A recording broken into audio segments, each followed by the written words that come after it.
Hi everybody, welcome to the Art League of Ocean City, and thanks for coming out on such a beautiful night to see a great presentation tonight, and hope you'll stop and see all of the beautiful artwork that's around us. Upstairs is the Shadow photography exhibit, and downstairs we have Crystal Mall from Baltimore, who is actually judging our plein air event this year in August, and everything here that you see was created in plein air, which meant that it was created outside on the scene, so she has beautiful work. But tonight, you're in for a treat, and I want to introduce the new Arm and Harriet Robinson Fellow for Contemporary Art and Community Engagement. He is our fellow for this year. Orm and Harriet were my parents, and I have given this in honor of them. They were both educators and found art late in life. So it really meant a lot to them. So I'm thrilled to be able to give this back. But Aric is a rock star. I mean, that's just all there is. And he's got students here that can attest to that. But he's a real rock star. I mean, I just look at his resume and I just go through it. And there's not a lot he hasn't done in his professional life and his teaching career. It's just amazing. He graduated from Salisbury State University and went on to study abroad for 3 semesters at the Canberra School of Art in Australia. Went on to the Alfred University, and at present he is a glassblowing master professor at glassblowing at Salisbury. His work includes Alfred University in New York, Ball State University in Muncie, Indiana. With his professional experience, it's just doesn't get any better. Steuben Glass, Corning Museum of Glass, a current product designer for Holmegard. Yeah, that's correct, yep. In Copenhagen. So his residencies, artists in residence all over the world, Denmark, Norway, New York, workshops and lectures, publications. So like I say, I could go on and on. But you don't want to hear from me, you want to hear from Aric. And we are so thrilled to have you with the Art League as our fellow, and welcome, Aric. Thank you very much. Thank you, Laura, and thanks to everyone here at the Art League. I've felt very welcome since I've joined, and I've been greeted by a very generous and supportive community. So I'm really, really happy to be part of this institution. I kind of feel like it's the first day of summer and I'm already dreading going back to school, in the sense that I don't want this fellowship to end. I'm already like, no, it's already going too fast, like we gotta slow it down. So I'm happy to be here to kind of introduce myself and my work, and happy to be taking a bus trip to the Chrysler Museum in Norfolk, Virginia next month. So if you haven't considered it, think about joining us for that. It's going to be a really fun day. So, welcome. Designing a Life in Glass. My life and my work is very much tied with my personal and work experience. I can't separate the two out, so it was kind of a perfect introduction to talk about the places I've been and the places that I've worked. I'll talk more about that tonight. But this first piece is designed from 2016. And I don't know about you, but during COVID, time changed. It didn't mean the same thing anymore. And I go back to this piece during this kind of compressed or expanded period of time that we've been experiencing. The architect Rem Koolhaas describes time as being like a barcode. So some parts of that barcode are really compressed and tight together, and then other periods of time feel more expansive and stretched out. So, you know, being in quarantine and being in lockdown and teaching online, I think all of us have had a different experience of time. When I designed this, it was kind of with that in mind. You know, we know that time is relative, and we have a tendency as humans to measure things that we don't fully understand. And time's a great example, right? We can measure time down to the atomic level, but we're still not really sure what it is. So it's kind of like, for me, it's kind of like inventing a metronome without fully understanding what music is, right? So this device was never really fully intended to accurately measure time. It was more designed to be a device to allow the user to kind of contemplate the meaning of time or the idea of time. So while it does measure time accurately in the upright position, the user can manipulate it and kind of slow down, if you will, kind of the measurement of time. So this will also kind of illustrate my process. So it doesn't start with this shiny finished object with the great photos. It starts like this. A really lumpy, put together quickly prototype that I make in the glass blowing studio. The cork base was made from a couple of yoga blocks that I glued together, and it's just all to get the idea out quickly. From there, I had a prototype made by a kind of a mad scientist, scientific flame worker in New Zealand, and from there we came up with the final blueprints. So this is actually made the same way that scientific labware is made, using Pyrex, and it's because of the precision of the object itself. So I would never be able to execute this perfectly in my style of glass making, so I employ the help of experts. So these are manufactured in New Jersey by the Ace Glass Corporation, which is the same place that makes all of the crazy scientific apparatus that you see in labs. This is the final product at a client's home in Germany. I always enjoy seeing the work, after it goes on to have another life, and I feel like I get to visit it a little bit. So I wanted to kick off with that because time is different now, but we got to start from the beginning. This is where it all started. 1985, Bel Air, Maryland. I think I won honorable mention for that elephant that year. But it really did start here. I come from a family of artists and teachers, and so it's no surprise that I find myself where I do. I always did ceramics, and when I started at Salisbury State University, I initially was an English major, but I decided I should do something more practical with my life, and I became a glassblower. This is the first piece that I made in Intro to Glass. This is kind of for my students here to see. And this was the first piece where I just thought to myself, like, yeah, this is it. Where do I sign? This has got to be the thing. And if you're wondering if that is Tang, yes, it is Tang. Inside of 2 glass vessels with water. And so it's just kind of found its natural disbursement. So I was at Salisbury University for about 2 years. And once I started in glass, I knew that I had to go somewhere more established. We had just set up the studio using spare parts, and we didn't have a roof at that point. It was outside. So my professor suggested I go to an art school in Australia where he had studied, the Canberra School of Art. And I didn't need any convincing, but I did have to kind of figure out a way to graduate. Parents are always concerned with that kind of thing. So with a major change and a few really understanding advisors, I was able to transfer to the Canberra School of Art, and I spent a year and a half there where things really got serious. I consider the Canberra School of Art my bachelor's degree. It was kind of like grad school light. It was a very serious, rigorous program, and we were in the studios, it felt like 24/7, 365. The man on the right is Stephen Proctor, and he was kind of my first mentor. He was the one that told me, if you really want to succeed, you really have to have a fire in your belly. This isn't for the faint of heart. You really have to commit fully to this life that will be, the arts.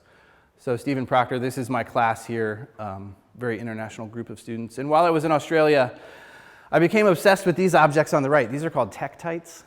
And tektites are one of the 7 or 8 naturally occurring forms of glass on planet Earth. And they're formed when a giant meteor hits the Earth and spews up molten material. And when that molten material returns to Earth, it forms in these very aerodynamic shapes. And they're only found in very specific parts of the world called strewn fields. And it just so happened that one of the largest strewn fields in the world is Australia. And they tend to have specific shapes for those specific locations. And the bottom right, that's called the australite, only found in Australia. So you can kind of imagine it goes up into the air as a sphere of molten material, and as it's burning its way back down to Earth, it forms that kind of wave ring, kind of like a UFO or a flying saucer. So it's all molten material formed with gravity, heat, centrifugal force, all those forces. So I went out and tried to find them, because I was young. So I did manage to go out into the outback and find some pretty big craters, but never found any, for myself. It was more about the journey, I think. Here we go out into the outback, Uluru, formerly known as Ayers Rock, and I just made a point to get out and really see the country. Canberra is the capital of Australia. It's kind of like DC, so you want to get out when you can, yeah. But because I couldn't find any, I started making them. So the australite on the right, and kind of these teardrop forms on the left that I would heavily carve the outside to kind of resemble that pitted surface of the tektite. And then I started cutting them open to get kind of a reveal on the inside. So most of my work there revolved around this idea of the tektite, naturally occurring glass, gravity, centrifugal force, things like that.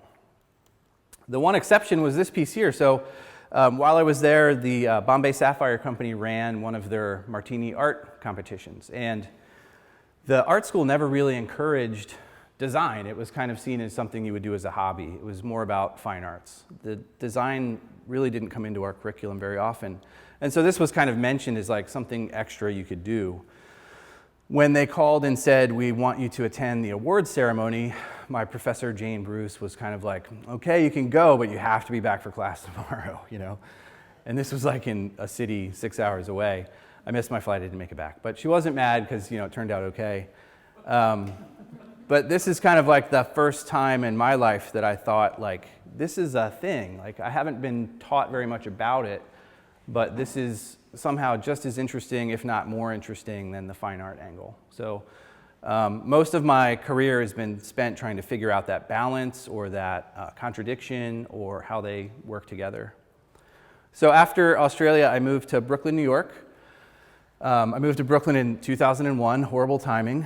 But I was lucky enough to work right away in a studio in Brooklyn, Red Hook area of Brooklyn.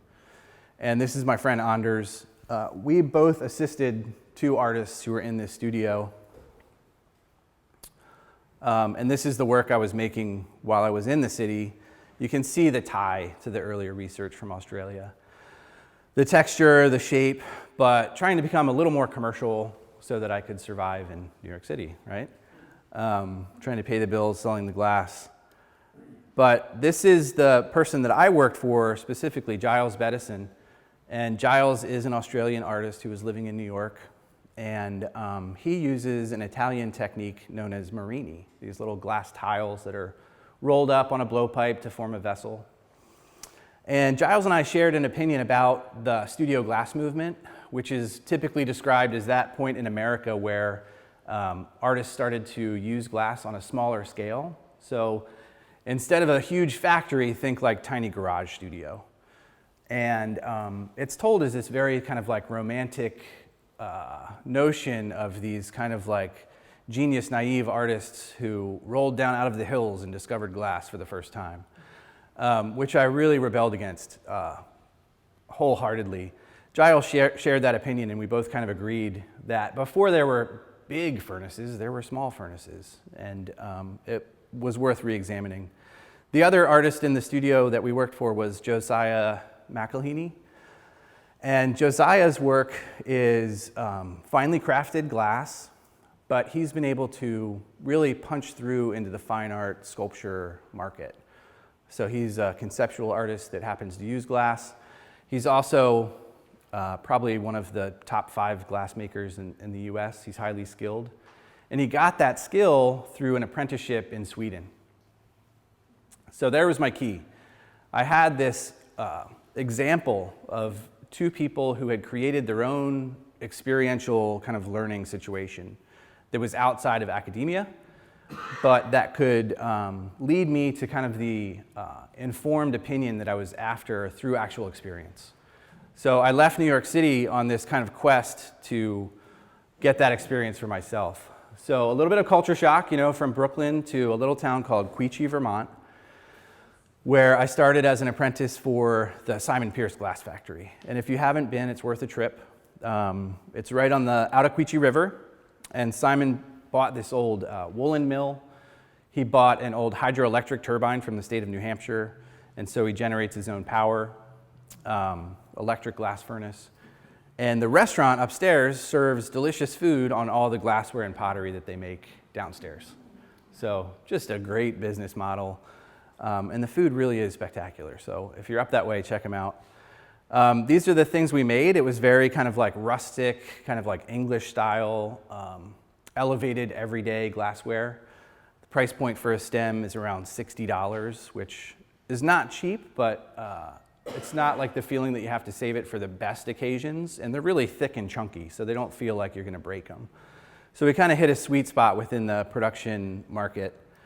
And it was during my time here that I met glassmakers from all over the world. And this kind of confirmed in me this notion that the story of the studio glass movement was maybe a little bit of a fabrication, you know. These folks, Martin from Czech Republic, Tommy from Sweden, Igor from Kazakhstan, all had experiences that were very different from mine, you know, growing up in the US. So I wanted to continue my kind of factory education, and I applied at factories all over Europe and was, you know, just kind of denied. But when I called Steuben Glass, the hiring manager said, "How did you know we were hiring?" And I said, "I didn't know at all. This is just on a whim." And it was the first time that they had been hiring outside of the union system in their entire history. So their older generation of glassmakers, of gaffers, were retiring at such a rate that they didn't have the traditional 7 years of apprenticeship to bring people through the system to replace them. So it was just really good timing that I was able to kind of begin my apprenticeship there. Steuben Glass, if you're not familiar, was long considered the final word in American craftsmanship. It was given as gifts for heads of state, visiting heads of state from different countries. It was also influenced by fine artists. So here we have Salvador Dali. The vase on the top is Kiki Smith, more contemporary. Georgia O'Keeffe design on the bottom left. So it has a kind of a long lineage of high craftsmanship and fine art. These are some of the pieces that we would make every day. You know, it was 40 to 50, 60 hours a week, blowing glass from 6 a.m. to, you know, sometimes 6 p.m. These are some of my mentors there. So the traditional hierarchy is you have a gatherer, you have a server, and then you have a gaffer. So the gaffer's in charge of the team, and they're responsible for the quality output and the numbers, and also training the team itself. So Steve Bertrand and Keith Walushka could not be different in terms of personality, but they were both highly skilled. Bert was really nice and easy to work with. Wally was not easy to work with, and the joke was always that Wally was so good that they would clone him, but that he wouldn't be able to work with himself. There were some dark days on Wally's team, but I'll always take away the level of precision and skill that he kind of gave me. My own personal work during this time was black with shiny reflective steel because I was tired of seeing through glass all day. Steuben was all clear all the time. So my own personal work was kind of the opposite of that. These are stainless steel pins. So the vessel is blown and then core drilled, and the pins are glued in, and then everything's polished back so it looks seamless. The factory closed in 2010. During the economic downturn, they took a pretty big hit. Luckily, the Corning Museum of Glass, right at that same time, was launching this new program where they had 3 glassblowing studios on 3 cruise ships. The Celebrity Solstice class. That started in 2010. So they were able to absorb a lot of the factory workers who had just gotten laid off. And so it softened the blow a little bit, right? To go from blowing glass in a factory every day to blowing glass in Turkey and, you know, the islands of Greece and Barcelona. It was okay. And I started using the time on the water to kind of look at light and space and kind of the architecture of the marine environment. This is, obviously just a GoPro camera stuck to the porthole. This was not my cabin. I did not have a window. But just this feeling of moving on something so large that it felt more like the water was moving underneath you than the ship was actually moving forward. So just kind of playing with that, and the way the light kind of shifts as the ship would turn, on a new course. So this was a good kind of reprieve, and it kind of got the creative juices flowing again, so that when I entered grad school at Alfred University, I felt fresh again. I felt like it was a good time to bounce back out into the fine art environment. And my interest in architecture continued, looking at folks like Buckminster Fuller, who invented the geodesic dome as a way to efficiently cover space. This is from the 1967 exposition in Montreal. It used an early form of lucite, an early form of plastic for the panels themselves, and it was a huge disaster. It caught on fire, and it turns out that plastic was really, really flammable.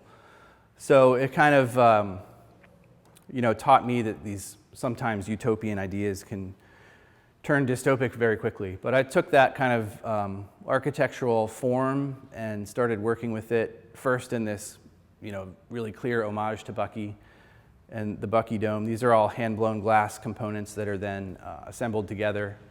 And this is about this tall off the ground. And then later, my thesis work involved creating a series of interlocking glass panels using float glass, regular window glass because it's cheap, that are water jet cut out. So there's a water jet with some garnet, and it cuts out these really precise glass tiles that can then stack to fill space, either on a small scale or create walls and dividers and things like that. Here's another version of this. And it was nice to take a break from the blowing process, from the hand-making process, and just think about different ways of using the material. Here's kind of an installation shot from the thesis show. And here again, you can kind of see the Bucky influence with the domes. This work carried me, or followed me to Norway, where I did a residency at the S12 Glass Studio. And I wanted to get out into the city, so I made a bunch of domes. I rented a couple of theater lights and a generator, and I borrowed the director's tiny little Fiat, and I packed everything into the Fiat, and I would go out into the city and set up really quickly and rip the generator on and just get the shot. So it was a real adventure through Bergen, Norway. Here's another piece of that. So teaching, this is at the Glick Center for Glass in Ball State University. I was there for 2 years, and I developed a neon program there. So the students were bending neon the same way you would make neon signs, but more in the pursuit of fine art. And my personal work here was this Apple phone amplifier. So this is really the first time that I reached all the way back to that martini glass and said, oh, right, this is what I should be doing, The same thing happened through grad school where design wasn't really encouraged.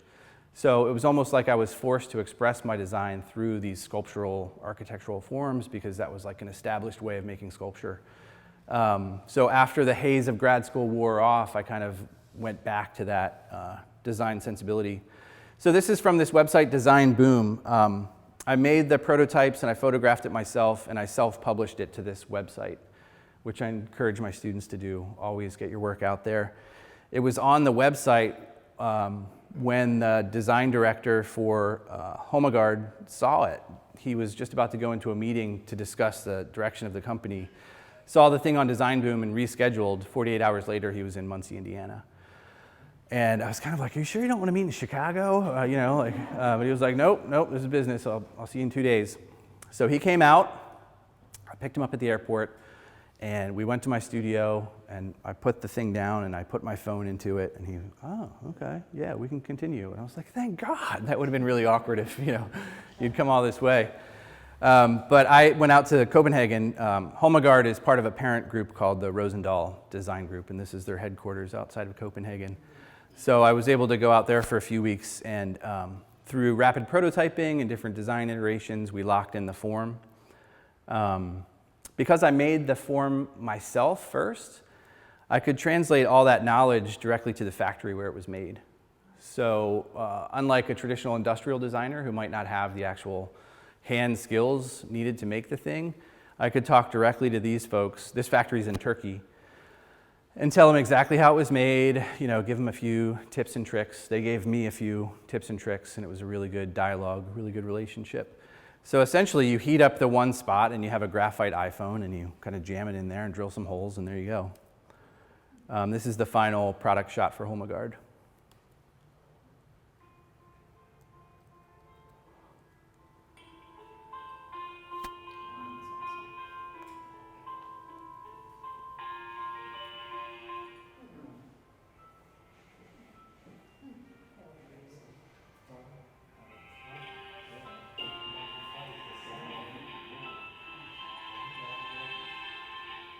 Yeah, so that went well. I feel like I had a real opportunity with them that continues on a little bit later.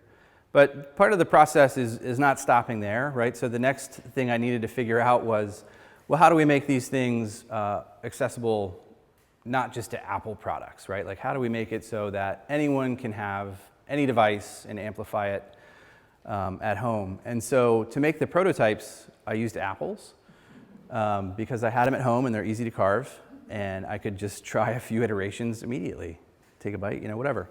But it turns out that apples have incredible acoustic properties, similar to wood. They have that kind of dense grain. I tried a lot of different fruits and vegetables, and they're not all equally as good. A red bell pepper, no good. There's too much space inside, so the sound echoes before it's able to make its way out. But the apple worked really well. It's purely by coincidence that it was to amplify an Apple device. But this is kind of like, just a little clip to describe how it happens.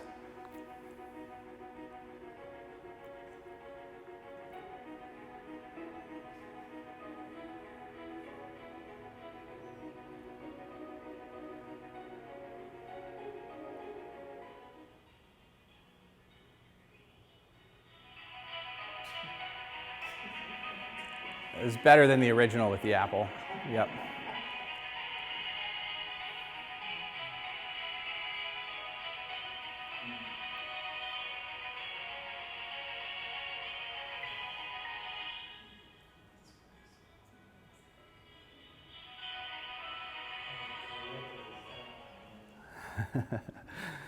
So it's a ton of fun. That actually is for a reason, right? It actually informs the design of the product. And so the idea was pick your sphere for your product, buy it separately from the cone, and then you can kind of marry the two together to make it a little more accessible. This never went to market, but a valuable experience nonetheless. The next project I did complete with Holmegard is this little guy right here. I'm just going to pass this around so you can kind of see what we're talking about here. So the design brief was for a planter that would be just as at home in an industrial kitchen as it would be for the home cook, for herbs and things like that. So this is what kind of the design process looks like. These ideas don't just drop out of the sky complete. There's a lot of bad ideas that are generated first, and these are all the bad ideas. And I love to show it because it starts up here with this dome thing. Domes were big that year. Everything was covered in a dome. So I was stuck there for a while, and kind of just at the very end is when it kind of clicked, and we end up at kind of the final iteration. This one here was like going to be a concrete base with a two-part system and a lid, and I was convinced that was the thing. The design director told me, give it one more go. And I'm so glad I did, because this would have been a complete disaster and never would have worked. The final result is all one piece of glass with a glass insert and a nylon wick, so nothing needs to be replaced. It's pretty simple and straightforward. The design doesn't stop with the object itself. We have to package this thing, and we have to explain to people how to use it. So part of the process is written directions that we can translate into a couple of languages, Danish and English, but we can't translate into every language. So we have to create these kind of IKEA-like infographics to kind of explain to folks how to use it. Here's the final set. So the small one is the one that you guys are passing around now. The middle size, great for basil, and the big one, I've had a little money tree in there for quite a while, and it's quite large. It'll do pretty well. Here's some kind of product shots from Holmegard. I was really excited about the one on the right, the Eames bird. The Eames were always, they were heroes of mine for a long time. So this was kind of all in the Ball State days. I returned to Corning for about 3 years. And this is at the Corning Museum of Glass, where I was part of their hot glass demonstration team, one of their gaffers there. And this building is the same building that housed the Steuben factory. So part of it's kind of strange, right? To work in the factory and then kind of see that factory turn into kind of like Disneyland.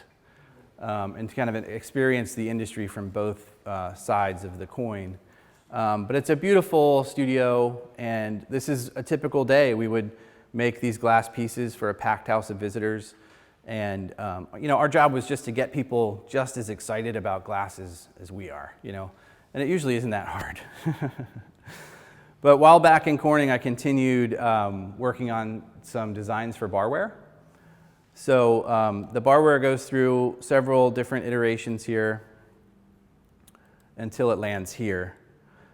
So, again, like this change right here was like a year, and then to get to here, the whole process was more like a 3 or 4 year process to get to this final result. All of these are finished as CAD models, and they're all confirmed with rapid prototype samples. So this is a 3D printer that prints in clear resin. So it's just a way to confirm that your model is correct before you spend all the money getting things made. So here we are, Salisbury University. I joined the faculty about 4 years ago, and so happy to be back. It was really just by good luck that I was able to return. There aren't a lot of glass jobs in the country, as you can probably imagine, and so this was the one job that was open that year, and so I just feel really fortunate that I was able to come back. This is our glass studio right now. And this is the same space where we built the first iteration of the glass studio 20 some years ago, where there was no roof. It was a gravel floor, and we would blow glass as nor'easters came down the coast. So if the power went out, we could throw a tarp over the furnace. It was crazy, but it was a lot of fun. So this space was never purpose built for a glass studio. But the good news is that in 2023, we're moving into a new purpose-built space for the glass department. So we're in a great, thank you. We're in a great position where, despite the challenges of the pandemic, we're experiencing steady enrollment and a little bit of growth in glass. We have about 12 advanced students. We see about 40 intro to glass students every semester from all over campus. So while we offer the Bachelor of Fine Arts degree, which is a pre-professional degree in fine art, we also have the Glass 1 class that fulfills everyone's general education art requirement. So we see people from biology, from business, and they're some of our best students. So it's a really great way to work across disciplines and get everyone involved. So stay tuned. More exciting news, happening up at Salisbury. Since I've been back here, I've been kind of shifting my focus away from the kind of like Bauhaus-informed clean design aesthetic, away from kind of like pure function, and kind of coming back into the world of color.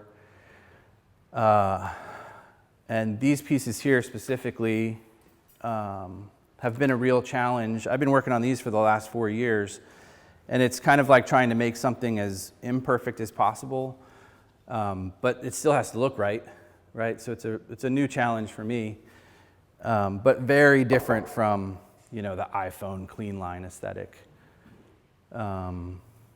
Another example of just kind of working with more color. These are some production drinking glasses that I make. And both these and these were a response to COVID. These were things I could make by myself.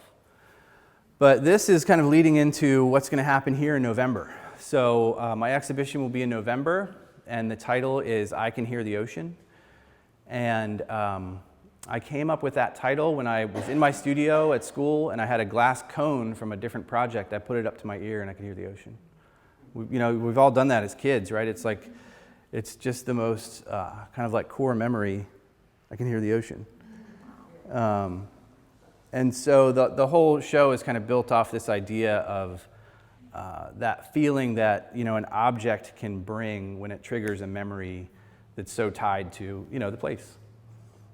So these objects will be part of the show. How, I'm not entirely sure. There's still a lot to figure out, but this is kind of my starting point. And these as well. So I think this is a little video here. Let me see. Yeah. So these parts here are also going to be part of the show. So this is making one of these. It starts as a solid piece of glass that's then picked up on a rod and just spun just to kind of get this. I'll pass this around too. Just to kind of get this, the 3 points to kind of flare out. And I'm treating those forms kind of like you would treat like a great piece of meat or something, or a side of a cow. I'm trying to use it in as many ways as possible. So while some forms will remain intact, others are going to be cut off here and will form a wall installation. So these are going to take over some of these walls, and I'll start to kind of dial in those details as we go, but I'm looking forward to it. I think it's a great chance to make a body of work specific to the place, and I'm excited to see what happens. And I believe that is it for me. Thank you guys so much for coming out. Yeah.